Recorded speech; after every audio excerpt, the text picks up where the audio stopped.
আমি 5টা আমল আবারও বলছি।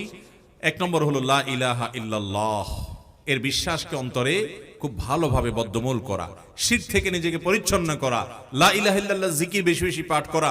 এটা মিজানের পাল্লায় আমাদের নেক আমলকে অনেক বেশি ওজনদার এবং ভারী করবে ইনশাআল্লাহ। দ্বিতীয়ত হলো সুবহানাল্লাহি ওয়াল হামদুলিল্লাহি ওয়া লা ইলাহা ইল্লাল্লাহু আল্লাহু আকবার এবং সুবহানাল্লাহি ওয়া বিহামদিহি সুবহানাল্লাহিল আযীম। এই বাক্যগুলো আমাদের আমল নামাকে অনেক বেশি ভারী করবে, নেক আমল নামাকে। তৃতীয়ত হলো যদি আল্লাহ তাআলা কারোর সন্তানকে নিয়ে যান দুনিয়া থেকে, তাহলে তিনি যদি সবর করেন, ধৈর্য ধারণ করেন, এই আমলটার ওজন হবে অনেক বেশি। চতুর্থত হলো জানাজার সালাত আদায় করার পর, সালাত যেরকম আদায় করা একটা ইবাদত, লাশের পেছনে পেছনে কবরস্থান পর্যন্ত যাওয়া আরেকটা ইবাদত। এই দুটি আমলের ওজন হবে উহুদ পাহাড়ের সমপরিমাণের চাইতে, ওজনের চাইতে আরো বেশি। তার মানে এটার ওজন হবে অনেক বেশি এবং অনেক ভারী আমল এটি।